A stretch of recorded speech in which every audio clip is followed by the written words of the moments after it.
शांति। आज की तारीख है 10/1/2023। आज के बाबा की मधुर मुरली के मधुर महावाक्य हैं। मीठे बच्चे, तुम्हारा ये मर जीवा जन्म है। तुम ईश्वर बाप से बरसा ले रहे हो। तुम्हें बहुत बड़ी लॉटरी मिली है, इसीलिए तुम बच्चों को अपार खुशी में रहना है। तुम बाबा से, परमात्मा से बरसा ले रहे हो, तो तुम्हें कितनी बड़ी लॉटरी मिली है। स्वयं परमात्मा तुम्हें किस जन्म का बरसा देते हैं, तो तुम्हें बहुत खुशी में रहना है। प्रश्न है आज की मुरली से, अपने आप को कौन सी समझानी दो तो चिंता समाप्त हो जाएगी और गुस्सा चला जाएगा। उत्तर, हम ईश्वर की संतान हैं। हमें तो अपने बाबा के समान मीठा बनना है। जैसा बाबा मीठे रूप में समझानी देते हैं, गुस्सा नहीं करते, ऐसे हमें भी आपस में मीठा रहना है। लून पानी नहीं होना है, क्योंकि जानते हैं जो सेकंड पास हुआ वह ड्रामा में पार्ट था। चिंता किस बात की करें, ऐसे ऐसे अपने आप को समझाओ तो चिंता ख़त्म हो जाएगी और गुस्सा भाग जाएगा। ऐसे ऐसे अपने आप को समझाओ तो बाबा के चिंता ख़त्म हो जाएगी और तुम्हारा गुस्सा भाग जाएगा। गीत है आज की मुरली से, यही बहार है। ओम शांति। यह है ईश्वरीय संतान की खुशियों का गायन। तुम इतना खुशी का गायन सतयुग में नहीं कर सकेंगे। अभी तुमको खजाना मिल रहा है, ये है बड़ी से बड़ी लॉटरी। कितना खजाना है, ज्ञान का खजाना, खुशियों का खजाना, परमात्मा मिलन का खजाना, 7 गुणों का खजाना। तो आत्मा जैसे खुशियों से खजाने से भर जाती है। तो जब लॉटरी मिलती है तो कितनी खुशी होती है, किसी की बहुत बड़ी लॉटरी लग जाती है। तुम फिर इस लॉटरी से जन्म जन्मांतर स्वर्ग में सुख भोगते रहते हो। किसी की 2000, 4000, 5000, 10,000 की लॉटरी लग जाती है तो कितना खुश होते हैं। तो बाबा कहते हैं तुम फिर इस लॉटरी से जन्म जन्मांतर स्वर्ग में सुख भोगते रहते हो। तो ये कितनी अच्छी लॉटरी हो गई ना, हो गई अविनाशी लॉटरी हो गई। तो ये है तुम्हारा मर जीवा जन्म। जो जीते जी मरते नहीं, उनको मर जीवा जन्म नहीं कहेंगे। उन्हों को तो खुशी का पारा भी चढ़ नहीं सकता। जब तक मर जीवा नहीं बने, अर्थात बाबा को अपना नहीं बनाया है, तब तक पूरा वर्षा भी मिल नहीं सकता। जो बाप के बनते हैं, जो बाप को याद करते हैं, उनको बाप भी याद करते हैं। तुम हो ईश्वरीय संतान। तुम्हें नशा है कि हम ईश्वरीय बाप से बरसा अथवा वर ले रहे हैं, जिसके लिए भगत लोग भक्ति मार्ग में धक्का खाते रहते हैं। बाप से मिलने के लिए कितने उपाय करते हैं, कितने वेद शास्त्र मैगजीन आदि यथा पढ़ते रहते हैं, परंतु दुनिया तो दिन प्रतिदिन दुखी ही होती जाती है। इनको तमो प्रधान होना ही है। ये बबूल ट्री है ना, बबूल ट्री, बबूल का होता है ना, कांटे कांटे होते हैं बबूल के पेड़ में। तो बाबा कहते हैं जो जैसे बबूल का ट्री है, बबूल का वृक्ष है जिसमें कांटे हैं। बबूल नाथ फिर आकर कांटों से फूल बनाते हैं।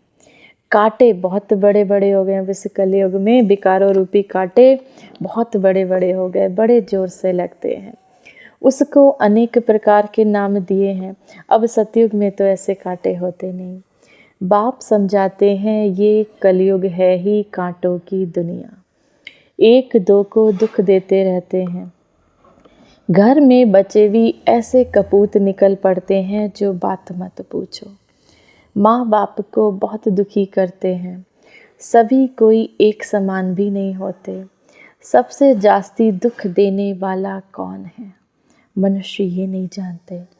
तो बाप कहते हैं इन गुरुओं ने परमात्मा की महिमा गुम कर दी है।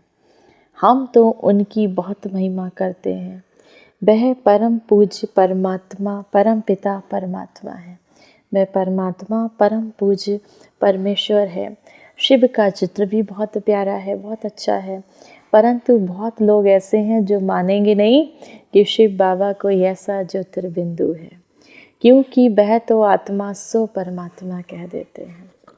अब आत्मा अति सूक्ष्म है जो प्रकृति के बीच बैठी है, फिर परमात्मा इतना बड़ा आकार वाला कैसे हो सकता है। बाबा कहें आत्मा तो बड़ी सूक्ष्म है, जो प्रकृति के बीच रहती है, तो हमारा पिता, जो आत्मा का पिता परमात्मा भी फिर बहुत बड़ा कैसे हो सकता है? वो तो हमारा पिता है, तो हमारा पिता भी हमारे समान हुआ ना। तो बहुत विद्वान आचार्य लोग बीके पर हंसी उड़ाते हैं कि परमात्मा का ऐसा रूप तो हो ही नहीं सकता। वह तो अखंड ज्योतिर्मय तत्व, हजारों सूर्य से भी तेजोमय है। वास्तव में ये रॉन्ग है। इनकी सही महिमा तो बाबा खुद ही बताते हैं। अपना परिचय परमात्मा स्वयं इस धरा पर इस कलयुग अंत में आकर देते हैं। वह मनुष्य सृष्टि का बीज रूप है। ये सृष्टि का एक उल्टा झाड़ है। सतयुग त्रेता में उनको कोई याद नहीं करते। मनुष्य को जब दुख होता है तब उनको याद करते हैं, कहते हैं हे भगवान, हे परमपिता परमात्मा, रहम करो। सतयुग त्रेता में तो कोई रहम मांगने वाला होता नहीं। वह है बाप रचयिता की नई रचना।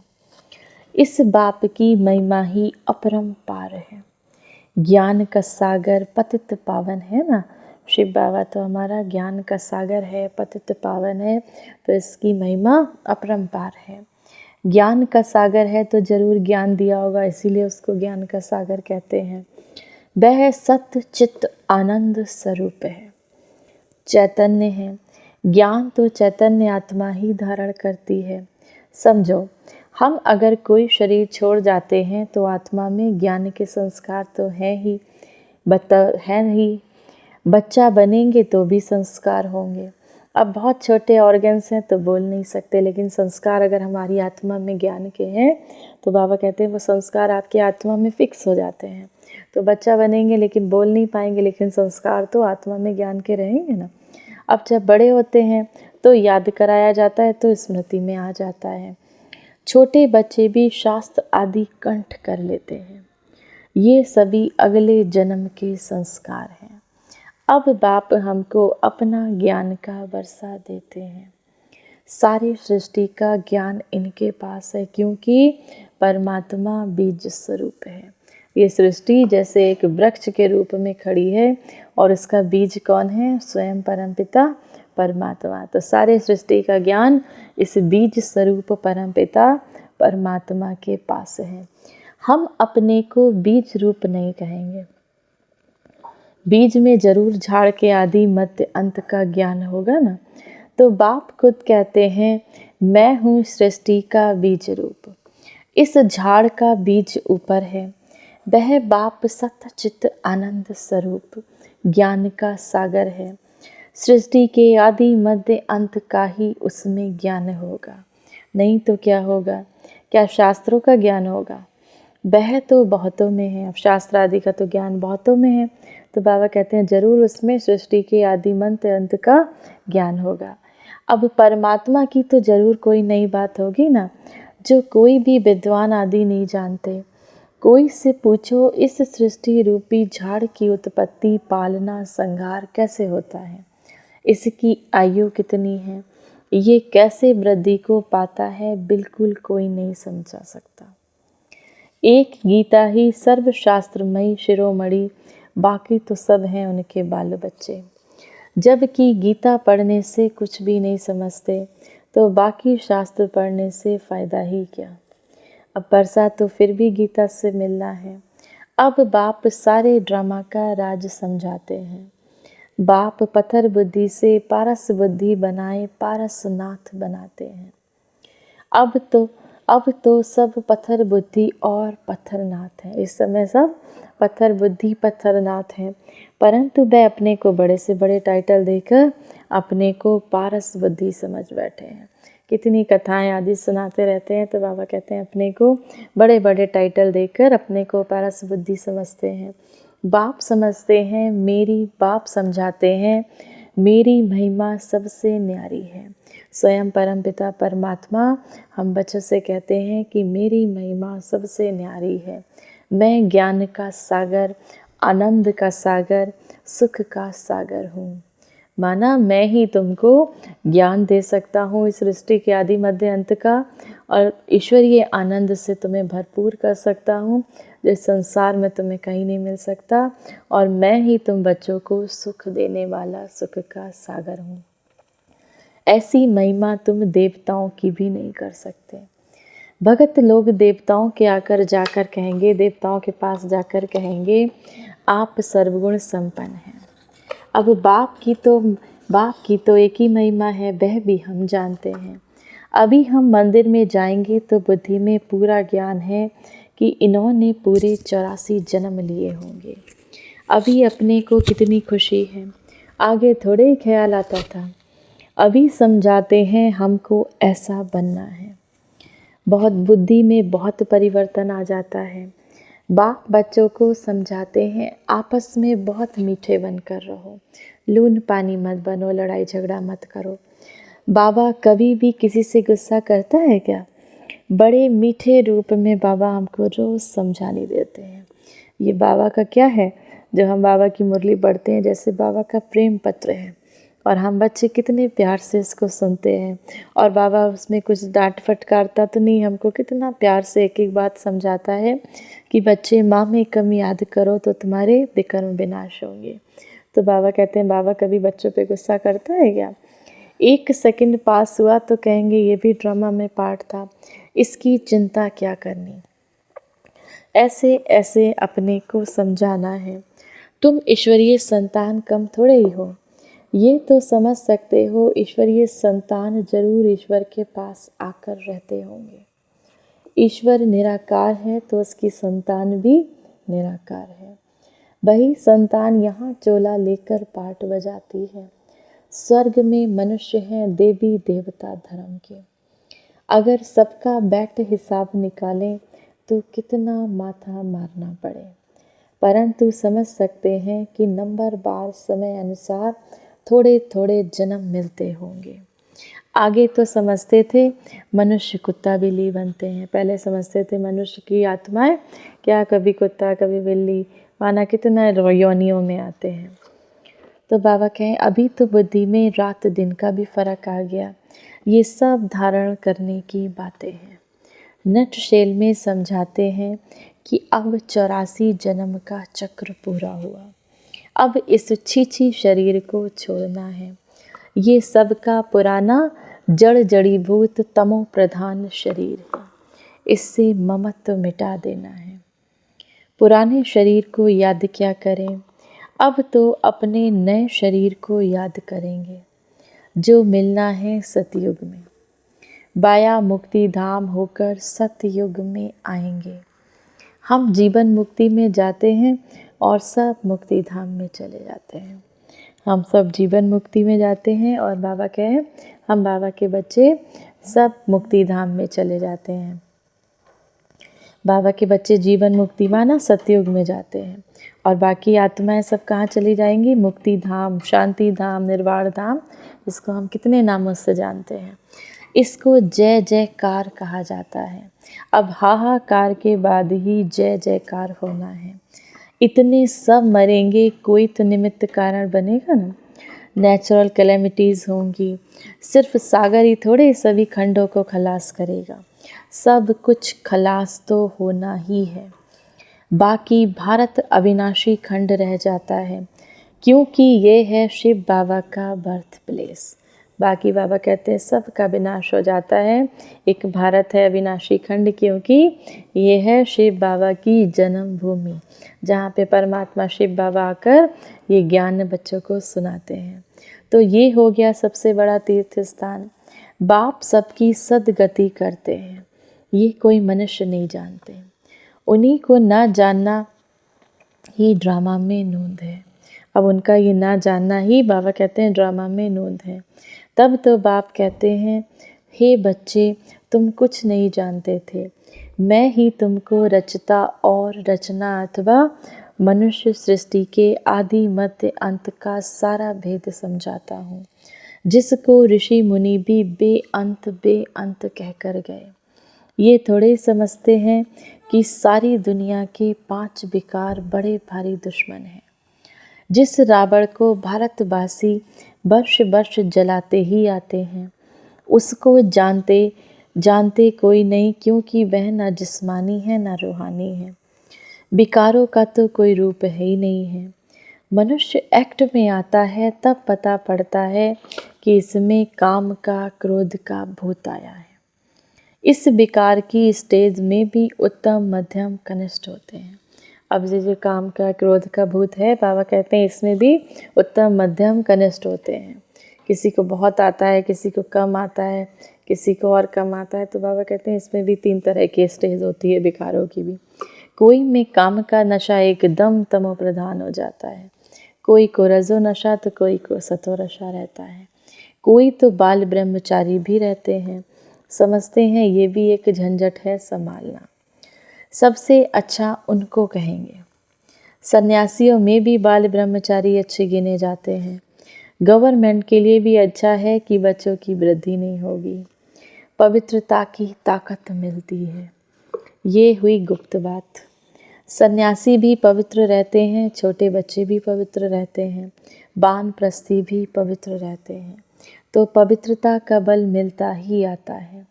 उन्हों का भी ये कायदा चला आता है, बच्चों को इतनी आयु तक पवित्र रहना है, तो भी वह बल मिलता है। तुम ही सतो प्रधान पवित्र, बाबा कहते हैं तुम बाबा के बच्चे हो, सतो प्रधान पवित्र। ये अंतिम जन्म तुम बाप से प्रतिज्ञा करते हो, तुम सतयुग की राजधानी स्थापन करने आते हो। इस अंतिम जन्म में तुम बाबा से प्रतिज्ञा करते हो कि बाबा हम पवित्र रहेंगे। तुम बच्चे सतयुग की स्थापना करने वाले हो। जो करेगा सो पवित्र दुनिया का मालिक बनेगा। अब जो पवित्र रहेगा वही उस पवित्र दुनिया का मालिक बनेगा। कैसे? नंबर बार पुरुषार्थ अनुसार। जैसे स्कूल में होता है ना, जिसने जितनी मेहनत की उसी हिसाब से उसके नंबर आते हैं, उसी हिसाब से उसकी रैंक आती है। ऐसे भी बाबा का इस पढ़ाई को, ज्ञान को, योग में जो बाबा कहते हैं 4 सब्जेक्ट है, ज्ञान, धारणा, योग, सेवा। जब इन चारों सब्जेक्ट में अच्छे नंबर से जो बच्चे पास होंगे वही इस पवित्र दुनिया में उच्च पद पाएंगे। बाबा कहते हैं ना, पद तो वहाँ पे बहुत है, लेकिन उच्च पद पाएंगे। ये है ईश्वरीय कुटुंब। ईश्वर के साथ हम रहते हैं कल्प में एक बार, बस फिर दैवी घराने में तो बहुत जन्म रहेंगे। ये एक जन्म ही दुर्लभ है। ये ईश्वरीय कुल है उत्तम से उत्तम। ब्राह्मण कुल सबसे ऊंची चोटी है। नीच से नीच कुल से हम उच्च ब्राह्मण कुल के हो गए। शिव बाबा जब ब्रह्मा को रचे तब ब्राह्मण रचे। जब शिव बाबा ने ब्रह्मा बाबा को रचा, जब ब्रह्मा बाबा के तन में प्रवेश किया, तब हम ब्राह्मणों को रचा। तो कितनी खुशी रहती है जो बाबा की सर्विस में रहते हैं। हम ईश्वर की औलाद बने हैं और ईश्वर की श्रीमत पर चलते हैं। अपनी चलन से उनका नाम वाला करते हैं। बाबा कहते हैं वह तो है आसुरी गुणों वाला, तुम दैवी गुण वाले बन रहे हो। जब तुम संपूर्ण बन जाएंगे तो तुम्हारी चलन बहुत अच्छी हो जाएगी। बाबा कहेंगे ये है दैवी गुण वाले, नंबर बार पुरुषार्थ अनुसार। बाबा कहेंगे ये हैं दैवी गुण वाले, नंबर बार पुरुषार्थ अनुसार। आसुरी गुण वाले भी नंबर बार हैं, बाल ब्रह्मचारी भी हैं। अब सन्यासी पवित्र रहते हैं सो तो बहुत अच्छा है, बाकी वह किसी की सदगति तो नहीं कर सकते। अगर कोई गुरु लोग सदगति करने वाले होते तो साथ ले जाते, परंतु खुद ही छोड़कर चले जाते हैं। यहाँ ये बाप कहते हैं मैं तुमको साथ ले जाऊंगा, मैं आया ही हूँ तुमको साथ ले जाने के लिए। वह तो ले नहीं जाते, खुद ही गृहस्थियों के पास जन्म लेते रहते हैं। संस्कारों के कारण फिर सन्यासियों के झुंड में चले जाते हैं। नाम रूप तो हर जन्म में बदलता रहता है।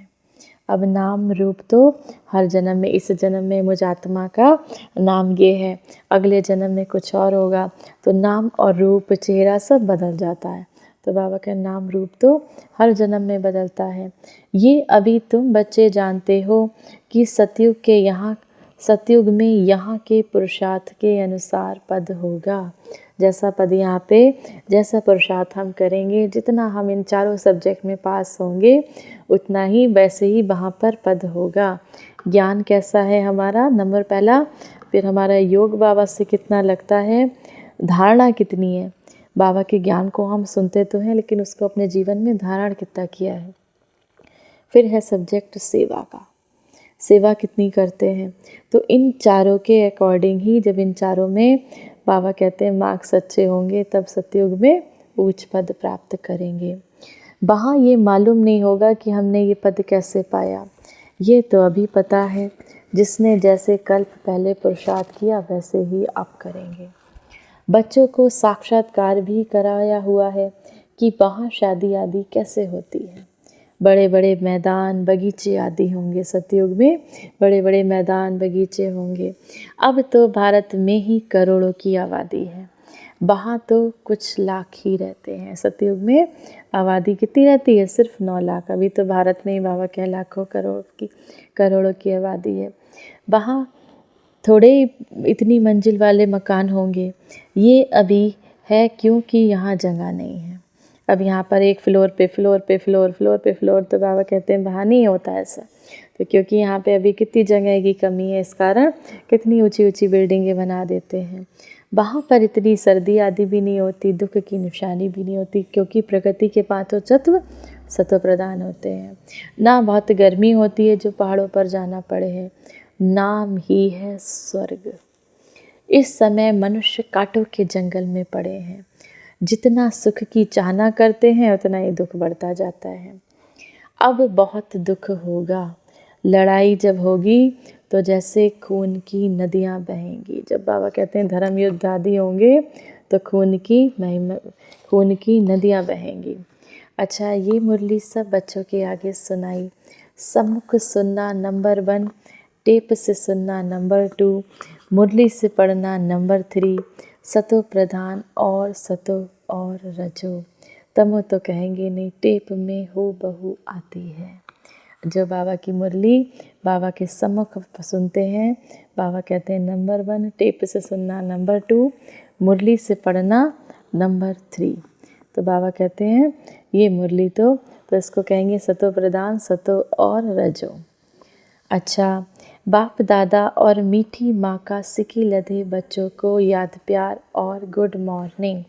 रूहानी बाप की रूहानी बच्चों को नमस्ते। हम सब रूहानी बच्चों के रूहानी माता पिता बाप दादा को याद प्यार और गुड मॉर्निंग और नमस्ते। धारणा के लिए मुख्य सार है, पहला नंबर, अपनी चलन व दैवी गुण से बाप का नाम बाला करना है, आसुरी अवगुण निकाल देने हैं। दूसरा नंबर, इस पुरानी जड़ जड़ीभूत शरीर में ममत्व नहीं रखना है, नए सतयुगी शरीर को याद करना है, पवित्रता की गुप्त मदद करनी है। जो हमारे नई दुनिया का जैसे देखते हैं ना, देवताओं की कितनी सुंदर मूर्ति होती है, कितना आकर्षित होते हैं, तो ऐसी ही मूर्ति की कल्पना करना है कि मैं सतयुगी देवता हूँ। पवित्रता की गुप्त मदद करनी है। वरदान है आज की मुरली से, रूहानियत की शक्ति द्वारा दूर रहने वाली आत्माओं को समीपता का अनुभव कराने वाले मास्टर सर्वशक्तिमान भव। जैसे साइंस के साधनों द्वारा दूर की हर वस्तु समीप अनुभव होती है, ऐसे ही दिव्य बुद्धि द्वारा दूर की वस्तु समीप अनुभव कर सकते हो।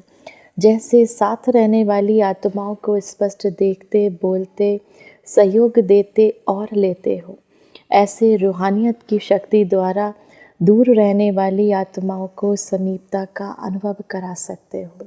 सिर्फ इसके लिए मास्टर सर्वशक्तिमान संपन्न और संपूर्ण स्थिति में स्थित रहो और संकल्प शक्ति को स्वच्छ बनाओ। स्लोगन है आज की मुरली से, अपने हर संकल्प, बोल और कर्म द्वारा औरों को प्रेरणा देने वाले भी प्रेरणा मूर्त हैं। जो अपने हर संकल्प, बोल और कर्म से औरों को प्रेरणा देते हैं वही प्रेरणा मूर्त हैं। आज की मुरली से सम्मान का अभ्यास करेंगे। मैं प्रेम स्वरूप आत्मा हूँ। बाबा ने कहा ना, बिल्कुल लून पानी नहीं होना है, मीठा बन के रहना है। तो मुझ आत्मा का एक गुण कौन सा है? मैं प्रेम स्वरूप आत्मा हूँ। तो हम मुरली से ही अपने आत्मा के सातों गुणों में से एक गुण रोज़ निकालेंगे और उसका अभ्यास करेंगे। तो आज बाबा ने हमको मीठा बनने के लिए कहा, तो हम अभ्यास करेंगे, मैं प्रेम स्वरूप आत्मा हूँ।